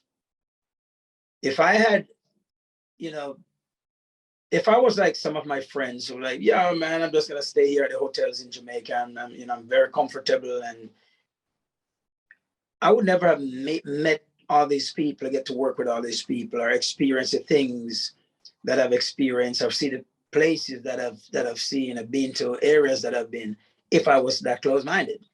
Yeah. You know, one of those people, I don't like to be controlled per se. You know what I mean? I don't like limits. The way I see it, the sky is not the limit. When folks is gonna tell me the sky is the limit, no, you're wrong. Maybe the sky is the limit for you. The sky is not the limit. The sky is just a view. Oh. I'm aiming beyond the sky, brother. Right. There's no stopping you. What is funky ska music? Funky ska. Come back. Okay. You remember we were talking about earlier about being open-minded to different genres? Ska was before reggae. Okay. Ska was invented in Jamaica before reggae. And then if you listen to a lot of ska music, you're going to hear a lot of funk in it. Because while when Jamaica got its independence, and they started, Jamaicans would come to the States to work in the South and in the West and Midwest, work on the farm, work on the farm. They'd buy this music and bring it back to Jamaica, which is like funk and jazz and blues and stuff like that. They'd bring that back to Jamaica. So that music end up influenced Jamaica's reggae music today, and as well as the ska. So for me, when you listen to a ska, I'm hearing a lot of funk in ska music. So that's what funky ska is. Funk to me, funky ska was simple. I started Funky Ska Music LLC, my label. It's basically like, I'm gonna do some ska songs along with some reggae stuff, along with some blah blah blah. What should I name my label? Funky Ska. It was very easy. So when you started that, were you producing other bands and releasing their albums, their CDs, and also your own music? No, on my indie label, Funky Ska Music, I was only putting out my own stuff on it. Okay. I would produce the people for their labels or for whatever label supports them. But when I started Funky Ska, it was just for myself. As a matter of fact, on Funky Ska, right, currently, the only other artist that is on Funky Ska It's my daughter, Crystal Campbell. She released that single during that Black Lives Matter movements. Then, you know, it was powerful. It, you know, touched me that my daughter wrote such a powerful song. So that was it's the only song that is not mine that is actually on my indie label. Now, did you start that so you could have more freedom with the music you want to create? Because I'm sure you would have gotten picked up by a major label. Yes. I didn't, like I said, I don't like to be controlled or put in a box. I'll do whatever I need to do whenever I need to do it. But I always want to maintain that little piece where that section of freedom, which is I'm allowed to do whatever I want to do in that section of my life. And that's what the label was founded for. Was to make sure whatever I'm doing, there's certain songs, certain kind of music, I want to be able to have the freedom to just release it on this label at all times. What year did you release or what year did you start with funky ska music? Oh my gosh, I really don't remember. It's been a while. It's been a while. It's been a while. I don't remember because I put out, you know, a few albums on it and a bunch of singles. It's been a while. I can't remember. Now you give me some. You just gave me some work to do. I'm gonna have to go research. Now with the way the music business is, people really are not making money with releases because everybody's streaming or downloading. So with this, you get all the money that comes in. Because I know all the bands I've talked to, and I could just see and just from knowing that bands make their money touring and selling merchandise and things like that. Not really from the releases, but with this funky ska music, that's another part where you're going to get 100% of what people buy. Is that correct? Correct. Oh, correct. You know, what I put out on funky ska music is all mine. You mentioned throughout this interview that you're everywhere. I see you playing 2 shows here. I see you next day in Cape Cod, 1 day in Fairfield, then you're going back to Jamaica. How many shows do you normally do a year? Whoa. Now, obviously, since the pandemic destroyed the business, for the touring business, I'm down to about, I think I'm down to about 25, 30 shows now. Or maybe more. But I was, at one point, I was doing like over 200 shows per year, easy. Yeah. Getting better? Is the touring getting better, meaning that there are countries opening up? Because I know in the States, it seems like things are getting more back to normal, where you don't really need the vaccination cards as proof that you were vaccinated. You don't have to wear the mask, and they're not allowing, there's no social distancing in a lot of the shows. So do you find it's easier to get shows now? Yeah, it's getting better. It's definitely getting better, easier to get shows. The problem that we're coming up against is the fact that a lot of the venues, a lot of the talent buyers, they want to make every penny that they've lost, they want to make it back now. So who should suffer the consequence? I'm not going to pay bands as much. I'm not going to pay artists as much. I need to make back all the money that I lost. It's like, well, artists have to feed themselves and their family, and they have to pay their employees. So that's why, matter of fact, we've been canceling I've canceled a bunch of stuff this year because, like, listen, the price of fuel went up, the price of airline travel went up. And if you're not going to step up in order to compensate, I'm not going to be able to do your show. I'm not going to do your show so you walk out happy and top financially while I break even. I'm sorry. I love to sing, I love to perform, but I still love to make a living. Definitely. I mean, yeah, it's your job. It's a win-win situation. It should be for them. Because if you say you can't do the show, they're not going to make anything at all. So if they pay you a little bit more, if you're going to get people in, people are going to go to a bar, drink, buy food, whatever it is, then you're going to make money. But it's a win-win situation if they just gave you a little bit more money. I don't understand why people want to be so cheap. And I know what you're saying. They want to recoup the losses they had for the last 2 years, but it's a different world now, unfortunately. And I mean, exactly. When I go to a restaurant, they're saying, oh yeah, well, the food prices are more expensive because of what's going on. I'm like, all right, well, I'll pay for it. So I'm sorry to hear that you're going through that. Are you a fan of the Bad Brains? I love Bad Brains. All right. So the reason I brought them up was because I've listened to, I love documentaries, and I was watching one on them, and I was listening to all the trouble they went through with clubs, where clubs refused to pay them. They said, "Oh yeah, come in here." They play, and then they'd say, "Get out of here," and there'd be fights, and just they went through a lot. And, yep. Yeah. I think we all been through those, man. Yeah, unfortunately. He was, I think, the second singer in the band. I want to say it's Israel Joseph. I'm gonna have him on the show sometime soon. Oh, really? After HR left the band, he was in there for maybe a year or so. He played one album, I think Rise it's called.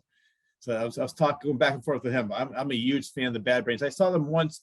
Well, you live in Connecticut, and actually you live in Norwalk, or you did at one point. There was a place called the Anthrax. Do you remember that club? Yeah, I remember Anthrax. Yeah, I used to go there all the time, and I saw Bad Brains there several times, and I'm a huge fan. I like their mixture too of like funk, ska, reggae, rock, metal. I mean, they put everything. Did you ever meet HR? No, I've never met them. I've seen them. I've been to their show, but I'm one of those people. I am bold. I am brave. Put me in front of 1 million people on that stage. The bigger the crowd is, the better I feel and the more I come to life. Yeah. But whenever I'm out, like at a show, or I am the most shy person. You will never see me go up and introduce myself to, or go say hi to one of these another artist. I'm like very shy when it comes to that kind of stuff. The reason I bring him up is because I saw a documentary on him, and I feel so bad because everything that, I'm not sure if you know what he went through. He was diagnosed with schizophrenia, and he did not know that for years. And all these, they were on to be picked up by major labels. They wanted to go on these tours, and he didn't want to do it. And he kept on quitting the band. And then they found out later, after all these years, that he was schizophrenic. So I'm glad that he's actually getting better, and his new wife is helping him out, and he's on medication. So a couple of my friends opened up for him at the Space in Hamden. Said it was a real nice. And more of an acoustic show. But yeah, I was just curious if you ever had a chance to either play with them, they got a festival or something. But I love the Bad Brains, man. Oh my gosh, that was one of my favorite bands. Well, you mentioned you were talking about earlier in the interview with your children. Tell them to appreciate everything they have, and this is what I love about you: is you definitely appreciate everything that has all the good things that have happened to you, and you actually give back to the community. And I want to talk about some of the things that you have done in the last years. I want to start with the Mystic Bowie Cultural Center. That's just one thing you've done. Yeah, one of the many. Yes. What is the Mystic Bowie Cultural Center? The Mystic Bowie Cultural Center is my charity. What I do, basically, my inspiration behind the Mystic Bowie Cultural Center, the charity. I remember failed classes in school when I was a child. I was never lazy. I was always willing to work. I was a driven kid, very motivated. However, I would fail certain classes because I didn't have the materials, the school supplies to do the work. I did not have the tools. I literally did not have like a book. A simple thing as a composition book, maybe my parents couldn't afford to buy it at the time. Or there's a certain project that I'm supposed to study, and we're supposed to buy a certain book of a certain title. My parents didn't have the money to buy that book. So I end up failing that class because we didn't have the book, And I remember crying to my grandparents, and they'd say to me, like, listen, just make sure that whenever, they didn't say if ever, they said, whenever you get to the point where you can help, make sure not another child go through the same thing that you're going through right now. So what I start doing, right, the minute I start traveling, leaving Jamaica, touring outside of Jamaica, I would take some of the money that I make, and I would buy school supplies and just go give it away to the kids in my community. And I've been doing that since my teenage years.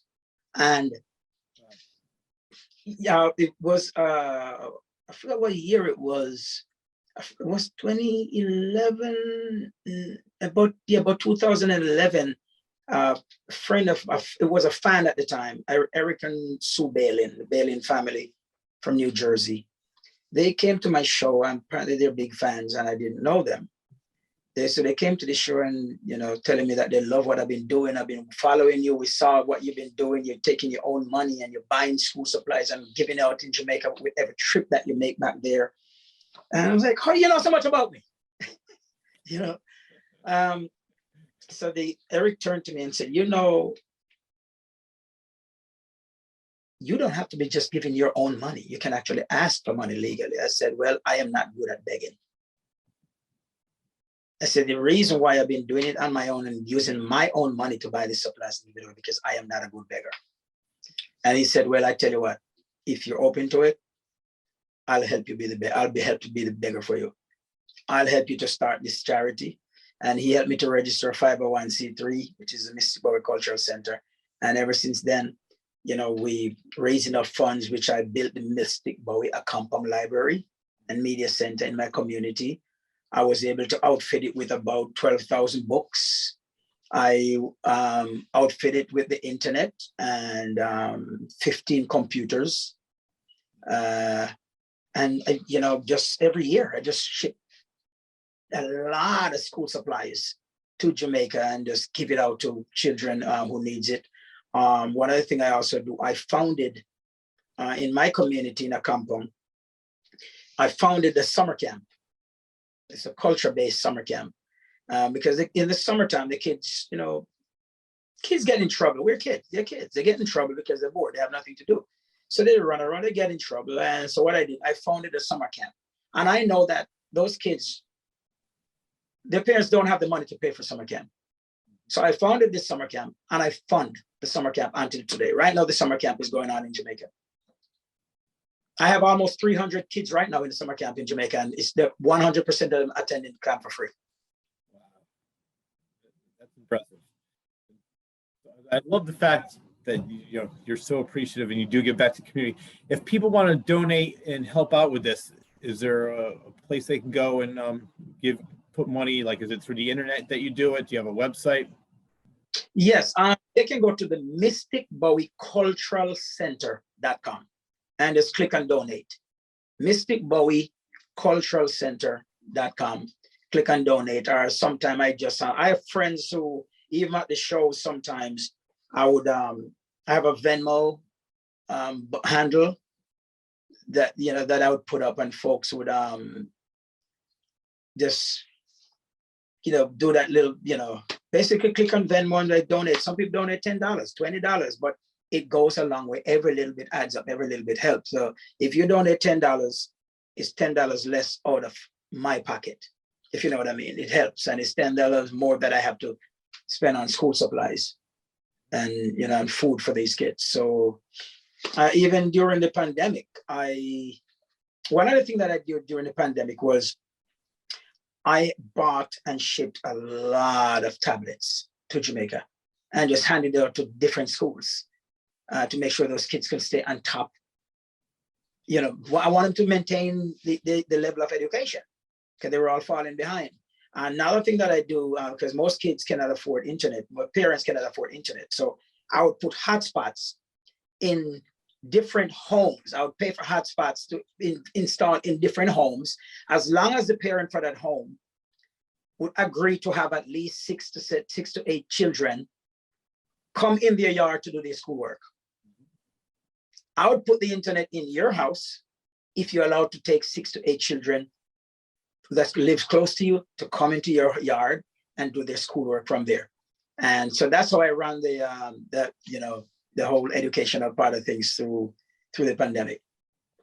So yeah, Mystic Bowie Cultural Center.com, or it's just at Mystic /Bowie or /Bowie, or wherever you'll find me on the internet. On Venmo. I'm definitely gonna be donating. I love what you do, and Thank you. Keep doing all the great work that you're doing. Now, onto the many awards you have won over the years. I want to start with, this is what I saw online. I'm sure there's plenty more that we're going to talk about, but I want to start with the 2 certificates of special recognition from the Overseas Maroon Council. Yes, I got those because of the Maroon Tribes. you have Maroons that left the community and left the country and lived all over the world, like myself. But how many of them actually giving back, who can afford to give back? And so the council, they realized how much I've been doing. I made sure, like I said, I built a library and a media center, give to their kids. The summer camp, I do all that. So they keep giving me, those are 2 of the awards from them that I got so far, but I think I got about 6 so far. Congratulations. And then in 2011, you were awarded an Outstanding Achievement in Music by Radio Music Awards Linkage. Correct. Yeah, the Linkage Music Award. I actually, let me see if I think that one is, here it is right here. All right, very nice.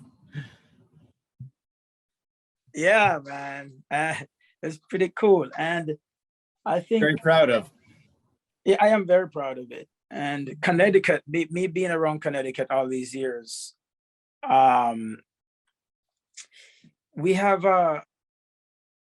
I've won a lot of awards being around Connecticut. Like here's let me see, 2013, I've won the Connecticut Music Award. I think I've won it at least 8 times already. At least 8 times. I'm from Connecticut. What made you go from Jamaica and say, I want to settle in Connecticut? Actually, originally I was, they had moved me to Manhattan, in New York City, 91st and 1st. And I got sick because me coming from Jamaica in the mountains where it's so quiet and peaceful and tranquil, literally in the bush, to New York City, where there's horns and sirens and blah, blah, blah, noise. I was living right there on 91st and 1st. I couldn't sleep.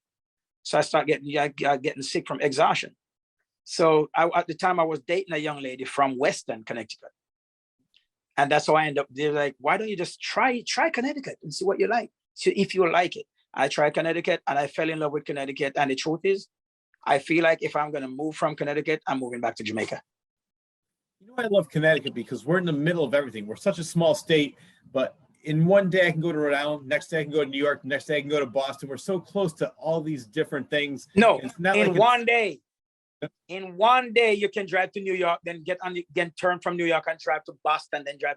So yes, Connecticut is the perfect location for acting, music, every single form of the art and any kind of business.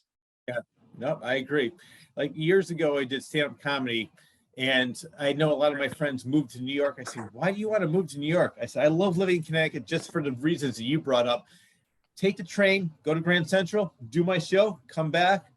Exactly. To the solitude and the solace. I don't have to worry. And then everything's so much more expensive over there. I mean, probably what I'm living in right now, the condo that I have, would be way beyond my pay grade if I bought something like this in New York. So I love Connecticut for so many different reasons. And you know what's funny? I was listening to you talk and I found this hilarious. You said in Jamaica, people, when they're driving, they'll beep the horn and say hi. You found out when you came to the States, they're not as nice. Yeah, but you know what's really weird? Just came to the States and started driving here.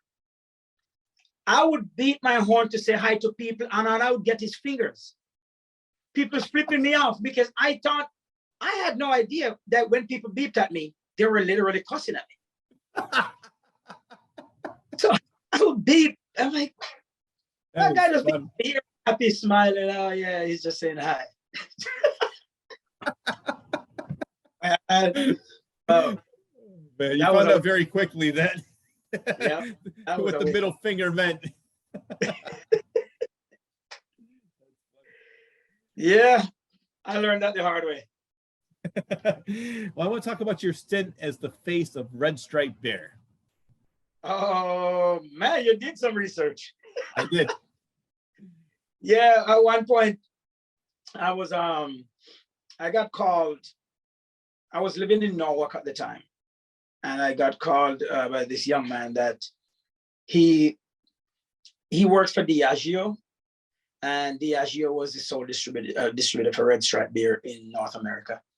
And he said, well, I work for Diageo, and you know, I'm a fan of yours, and I've been to a lot of your shows, and we'd like for you to be the face of Red Stripe Beer for North America. We would like to sponsor you with a bunch of shows, and here's a list of shows that we want you to do, and here are the places that we want you to perform, and all you have to do is just walk around, you know, at the shows with a Red Stripe bottle in your hand. I'm like, okay. So it was pretty cool, because when they invited me to the meeting at Diageo's office, at their headquarters, and I told the guy, I said, okay, I'll be there in about 5 minutes. He said, what do you mean? Aren't you in Jamaica? I said, no. And I asked him, where are you? He said, I'm in the Diageo office in Norwalk. I said, okay, go out on the back patio, the second floor patio, and look north. And I was in the back, in the front of my yard, in front of the gate, like. All you saw him was giving you the finger from the patio. It was the funniest thing, because like he didn't know that I had a place that local. That's I was funny. within 5 minutes walk from his building where I was living at the time.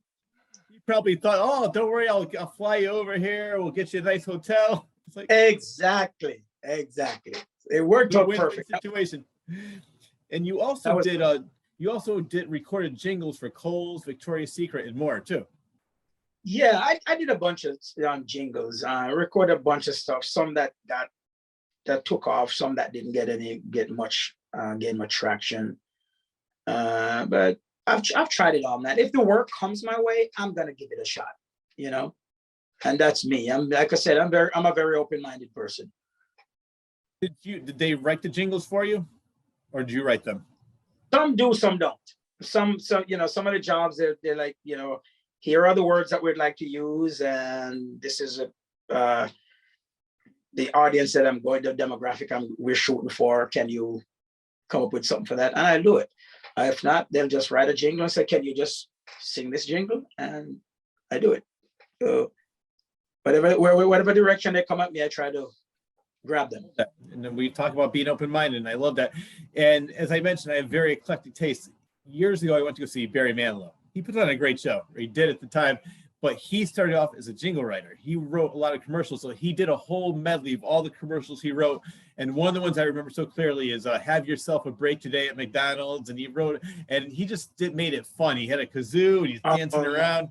So he did all the commercials that he wrote in one maybe 5-minute medley. It was great. Wow, that's amazing. And I want to get back to the awards for a minute. I almost forgot about this. I found this out very recently that you're nominated.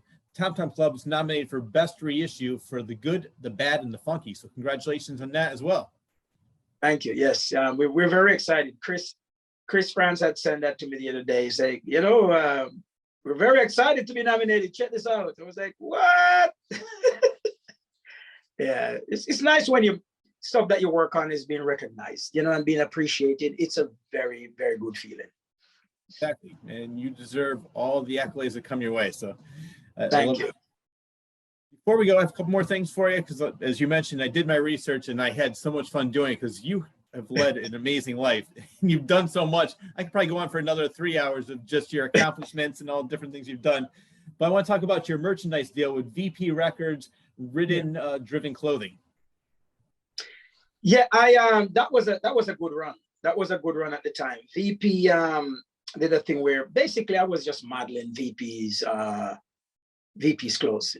You know, I was just basically a model for them, and they wanted us to branch out, not just to the Jamaican audience, because they know that I'm with the Tom Tom Club, and I'm sung with all these people from different genres in different parts of the world. So they just wanted to get their clothes into other markets. So they had brought me on board and basically just have me as one of their models, you know. You brought me back some memories, man. Oh my gosh. Those are memories, though.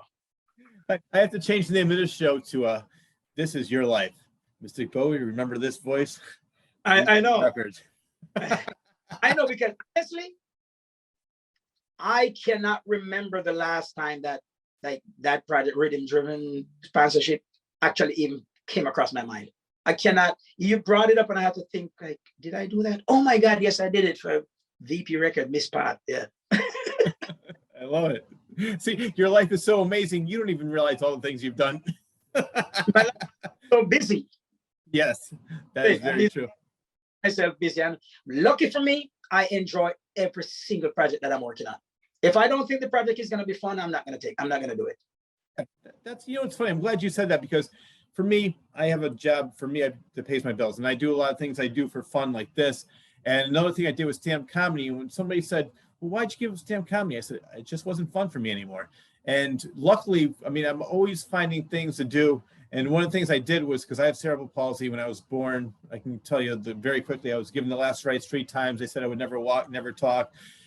So what my stand-up comedy sort of morphed into now is doing motivational speaking. So I go to schools, libraries. I've done the Palace Theater in Waterbury. Was the smaller stage. They said it was the biggest show they had there. So I love doing that now. And for me too, it's like, if I'm not having fun doing it, why am I doing it? There you go. Well, I'm glad you proved the doctors wrong, man. Me too. Me too. It's funny because the doctor even said nature wrong. Yeah, no, and I'm so happy too, because I was given the last rites 3 times, like I mentioned, and even the doctor said years later, he goes, you shouldn't be alive. I said, what do you mean? He goes, basically, in layman's terms, the left controls the right side of the brain controls the left side. The left side of my brain is completely dead for the most part. But what happened was, right when I was born, this happened. So the right side overcompensated for the left. And that's why I'm able to speak, walk. And basically the only thing that really affected was my hands and my right leg. So I have a little bit of a limp that I had several operations on. And they wanted to make my hands where it was like this all the time. I said, no, so I'd rather be able to grab things. So I just left it the way it is, and it has not bothered me at all. And I forget that I even have it. So I'm having a great time, just like you, and doing what I want to do, and having fun.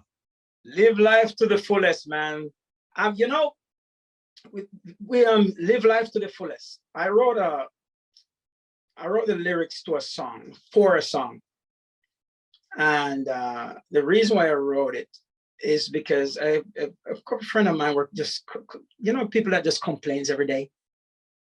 You just get up and complain. After a while, you don't want you like, yeah, I love you, man, but I really don't want to visit you as much. I don't want to be around you because all you do is complain.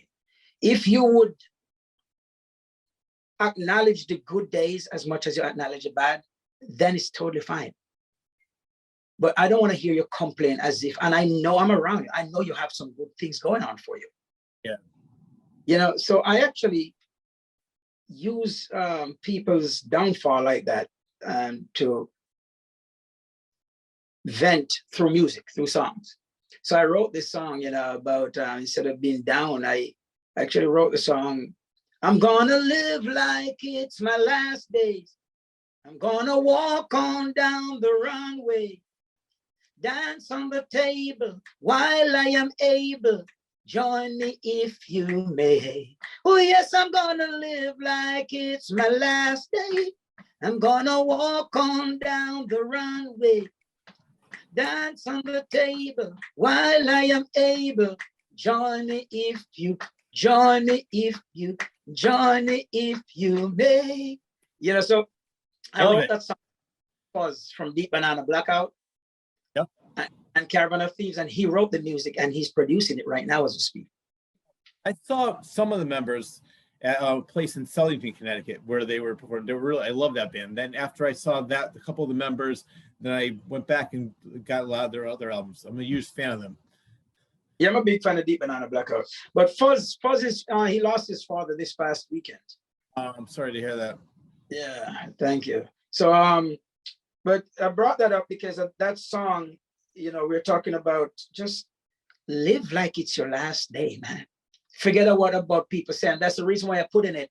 I'm gonna walk on down the runway, dance on the table while I am able. Join me if you may, because I don't give a head damn what you think or what anybody think. I'm gonna walk down the runway regardless of how I walk, regardless of how I look, regardless of my body type, regardless of how I sound. I'm gonna dance like it's my last day. I'm gonna walk on down that runway. You know, we couldn't end the interview on a better note than that. I love that. So Mystic Bowie, it was great having you on the show. I'm so glad I had a chance to see you at the Broadbrook Opera House. I will definitely be seeing you again soon. And we'll be keeping in touch. I definitely want to get in touch with you and see if you can give me that Emerson movie. I would love to check that out if you know the right people that have that. Yes, send that again. I'm gonna definitely reach out to the folks, the Woodford family in the Okanagan Desert in BC. They're the one who are basically managing that company. So I have a feeling they'll be able to source it for us. Because now you piqued my curiosity. Now you made me want to see that thing, the documentary. I'm so glad I was able to reawaken some of these memories that you have not thought about in years. I know, it's unbelievable. To me, it's like I work and I'm done with that job and I move on to the next job. And you just keep reissuing them in my brain. In a good way. I love it. Absolutely appreciate it. Oh, you're very welcome. So with everything that we talked about, what's next and where can people find you? TalkingDreads.com. TalkingDreads.com. You'll see Mystic Bowie's Talking Dreads. Basically on all social media platform. And we're working on a bunch of new stuff right now, which is a mix of originals and some covers. And actually, I'm actually working on a couple of David Bowie songs in reggae. We definitely look forward to that. Do you have a release date set or not? No, we literally start working on it. So okay. All right. No, it's in sight. That, and I'm going to say it one more time to all my viewers, anything with Talking Dreads, buy immediately. You will not be disappointed. See them live, buy all their merchandise. You'll be the envy of all your friends. It's a great band. I love it. Mystic, so great to have you on the show. I'll be talking to you soon. Thanks, my brother. You're welcome. That wraps up the latest episode of the Cross Corner. A huge thanks goes. What was that? See you in Jamaica, January 6th. I'm holding you to that. I will definitely be there for Independence Day, January 6th in Jamaica. January 6th. I'm holding you to that. All right. You heard it here first on the Claws Corner. January 6th, right. I'm going to be in Jamaica. That wraps up the latest episode of the Claws Corner. A huge thanks goes to actor, composer, musician, Mystic Bowie for taking time out of his busy schedule, and he's a very busy man, as we can tell, to be on the show. I also need to thank John Bristol of Elmwood Productions for always doing a superb job editing this show each and every week and making it available to all. And lastly, but definitely not least, I need to thank you, the viewer, for always tuning in. Enjoy your day, everyone.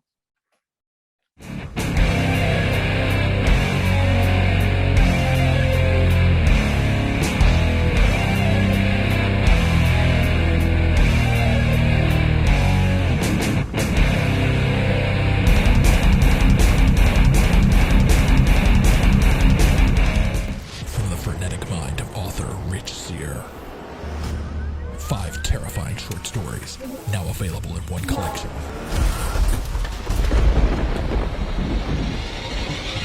Confessions of a Frenetic Mind, 5 tales of blood-curdling terror, available on Amazon and Barnes & Noble.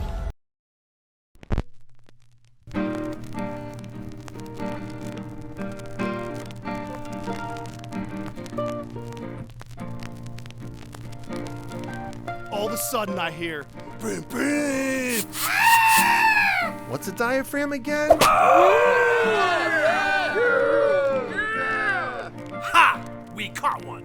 They're supposed to be weird. Oh, yeah, no. If you say so. I've always wanted to be in a movie. Waiting around for autumn. Waiting around for autumn. I was watching the TV. I was watching the